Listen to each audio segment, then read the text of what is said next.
Haleluya. Puji Tuhan, salam sejahtera Bapak Ibu, Saudara, keluarga GPD LSAD Magelang, dimanapun Bapak Ibu Saudara berada. Kembali hari ini kita akan bersama-sama belajar firman Tuhan. Dan firman Tuhan saya ambil dari Injil Matius, pasal 26 ayat 41. Injil Matius pasal 26 ayat 41 saya akan bacakan, demikian bunyi firman Tuhan. Berjaga-jagalah dan berdoalah, supaya kamu jangan jatuh ke dalam pencobaan. Roh memang penurut, tetapi daging lemah. Dikatakan bahwa roh memang penurut, tetapi daging lemah. Renungan firman Tuhan hari ini saya beri tema roh dan daging. Kalau kita membaca di dalam Injil Matius pasal yang ke-26 ini, di Taman Getsemani, sesaat sebelum Tuhan Yesus ditangkap, kita dapat melihat bahwa manusia rentan dikuasai oleh daging. Manusia sangat rentan dikuasai oleh kedagingan. Berkali-kali Yesus mendapati murid-muridnya sulit berjaga-jaga. Kita tahu peristiwa di mana sebelum Tuhan Yesus ditangkap, Tuhan Yesus mengajak murid-muridnya ke Taman Getsemani untuk berdoa. Dan ada 3 orang murid yang diajak masuk lebih jauh ke dalam taman. Ada Petrus, ada Yohanes, dan Yakobus. Dan murid-murid disuruh berdoa. Dan Yesus beberapa langkah maju ke depan, Yesus juga berdoa. Tetapi berkali-kali Yesus mendapati murid-muridnya sulit untuk berjaga-jaga, disuruh berdoa, tetapi murid-muridnya tertidur. Kalau kita membaca sampai 3 kali hal itu di dalam Injil Matius pasal yang ke-26. Murid-murid lengah, murid-murid tertidur, tidak sanggup berjaga bahkan 1 jam saja. Di sanalah Yesus mengingatkan kepada murid-muridnya. Di dalam ayat yang ke-41 yang sudah kita baca, berjaga-jagalah dan berdoalah, supaya kamu jangan jatuh ke dalam pencobaan. Roh memang penurut, tetapi daging lemah. Yesus tahu bahwa para murid rentan akan godaan. Yesus tahu betapa lemahnya daging mereka, sehingga lewat daging itu mereka akan terus-menerus dikalahkan jika mereka tidak menguatkan, jika mereka tidak terus berusaha untuk menguatkan roh mereka melalui doa. Jadi kalau murid-murid tidak memiliki usaha, tidak terus-menerus berusaha untuk menguatkan roh mereka melalui doa, maka murid-murid akan terus-menerus dikalahkan oleh daging.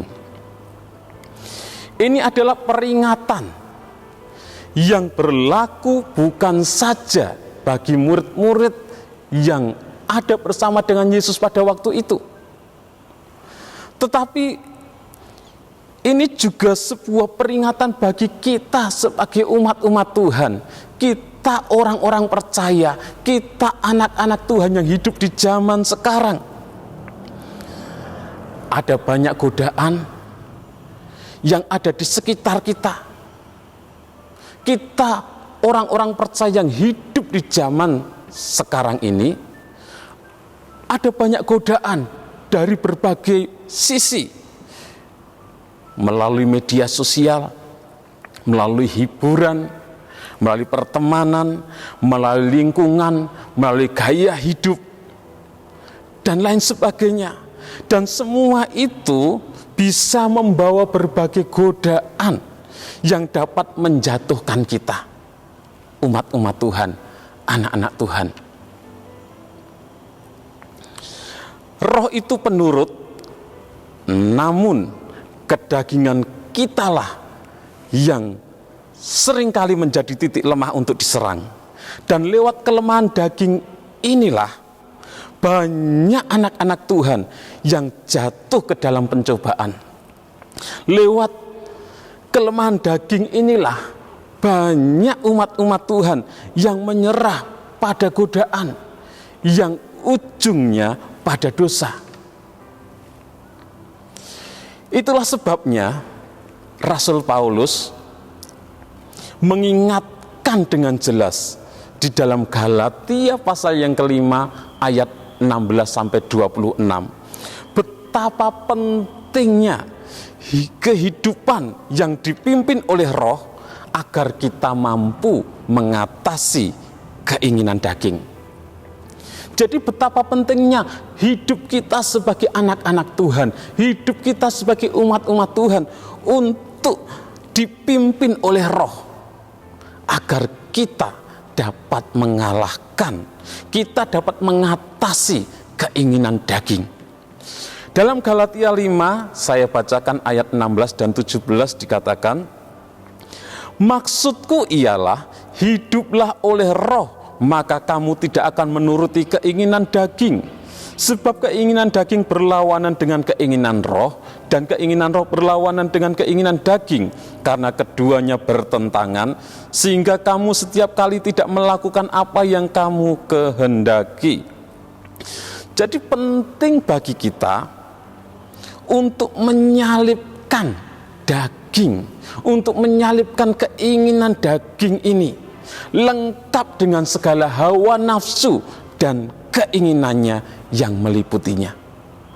Dalam Galatia 5 ayat 24 dikatakan, barang siapa menjadi milik Kristus, ia telah menyalipkan daging dengan segala hawa nafsu dan keinginannya. Jadi barang siapa yang menjadi milik Kristus telah menyalipkan keinginan daging. Kalau kita menjadi milik Kristus, kita orang-orang yang percaya kepada Kristus, kita orang yang sudah ditebus oleh Kristus, kita menjadi milik Kristus, kita harus sudah menyalipkan keinginan daging itu. Karena dikatakan barang siapa menjadi milik Kristus, ia telah menyalipkan daging. Bukan akan menyalipkan, tapi telah menyalipkan daging. Kalau kita sebagai umat-umat Tuhan, kita percaya kepada Tuhan, kita mengaku anak Tuhan, tapi hidup kita masih terus hidup di dalam daging, kita masih menuruti keinginan daging kita, maka kita bukan milik Kristus. Karena firman Tuhan katakan, barang siapa menjadi milik Kristus, dia telah sudah menyalipkan daging. Kalau kita tidak mau menyalipkan daging ini, kita masih hidup menuruti keinginan daging, maka kita bukan milik Kristus. Roh Allah sebenarnya sudah memberikan kepada kita sebuah kehidupan yang baru. Oleh sebab itu jangan beri kesempatan lagi kepada daging untuk menguasai hidup kita. Dalam ayat 25, Galatia 5 ayat 25 dikatakan, jikalau kita hidup oleh roh, baiklah hidup kita juga dipimpin oleh roh. Jadi kalau kita hidup oleh roh, hidup kita juga dipimpin oleh roh. Jangan beri kesempatan kepada daging untuk menguasai kita lagi. Kita sudah menjadi milik Kristus, kita sudah ditebus oleh Kristus. Kristus sudah memberikan rohnya dalam hidup kita. Biarlah kita hidup dipimpin oleh roh. Tuhan tahu permasalahan kita yang terutama. Walaupun roh kita sudah dilahirkan baru yang mampu menjangkau Tuhan, namun daging kita selalu cenderung membawa kita, mengembalikan kita kepada hawa nafsu dan keinginan yang menjatuhkan kita kembali ke dalam dosa. Karena itu Tuhan memberikan kepada kita penolong, yaitu Roh Kudus yang dapat membimbing roh kita agar dapat berkuasa dalam diri kita melebihi daging. Jadi Tuhan memberikan kepada kita penolong, yaitu Roh Kudus yang membimbing kita, membuat roh kita dapat menguasai diri kita sehingga kita dapat mengalahkan daging. Tanpa itu, tanpa Roh Kudus, tanpa penolong yaitu Roh Kudus yang Tuhan berikan, kita akan terus-menerus dikalahkan oleh hal-hal yang bersifat daging. Oleh sebab itu, biarlah roh yang berkuasa atas hidup kita. Kita terus berdoa dalam roh yang akan menguatkan roh kita, terus membangun diri kita hingga kita mampu mengatasi kelemahan kita, hingga kita mampu menaklukkan segala kedagingan. Biarlah roh yang berkuasa atas hidup kita, berdoa dalam roh, itu senjata yang ampuh untuk mengatasi keinginan daging. Bahkan doa dalam roh juga mampu menyampaikan berbagai hal yang tidak terucapkan. Ini merupakan anugerah dari Tuhan agar kita mampu mengatasi kelemahan yang paling utama dalam diri kita yang dapat memisahkan kita dari Tuhan. Jadi kalau kita terus-menerus menuruti keinginan daging, daging itu akan membawa kita kepada dosa.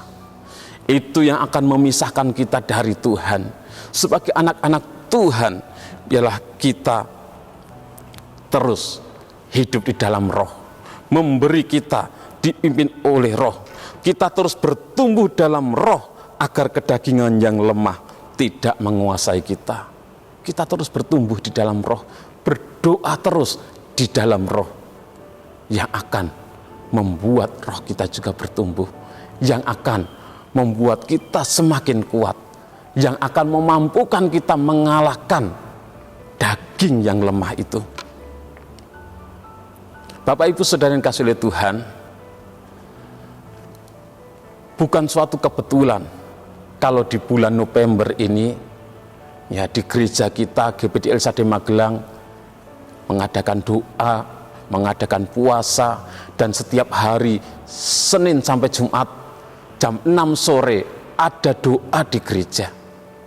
Mari bagi Bapak Ibu Saudara yang ada waktu bisa hadir kita berdoa bersama-sama di dalam roh.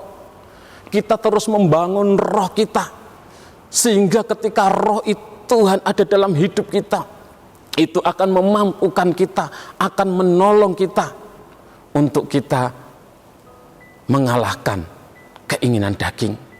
Dan berilah diri kita untuk terus hidup dipimpin oleh roh, sehingga kita tidak lagi menuruti hal-hal kedagingan, karena keinginan roh itu yang kita lakukan, yang kita kerjakan, dan kita menyenangkan hati Tuhan dengan kita hidup di dalam roh. Puji Tuhan, Tuhan Yesus memberkati. Mari kita berdoa. Kami bersyukur kepada Engkau Tuhan, karena kasih, kemurahan-Mu, anugerah-Mu, Engkau sudah menebus, menyelamatkan kami. Dan kami umat-umat-Mu, kami anak-anak-Mu, kami orang-orang yang percaya kepada Engkau sudah menjadi milik-Mu Tuhan. Biarlah Roh Kudus terus memimpin kami, Roh Kudus terus memampukan kami untuk kami hidup di dalam roh. Kami berikan diri kami untuk dipimpin oleh roh, sehingga kami memiliki kuasa, kami mampu mengatasi segala keinginan daging yang membinasakan ini Tuhan. Terima kasih Tuhan, terima kasih. Ya Tuhan Allah, tolonglah kami keluarga GBD El Shaddai Magelang menyadari segala sesuatu adalah dari Engkau, oleh Engkau dan kepadamu. Bagi Engkaulah kemuliaan sampai selama-lamanya. Dalam nama Tuhan Yesus Kristus kami berdoa bersyukur. Haleluya. Amin.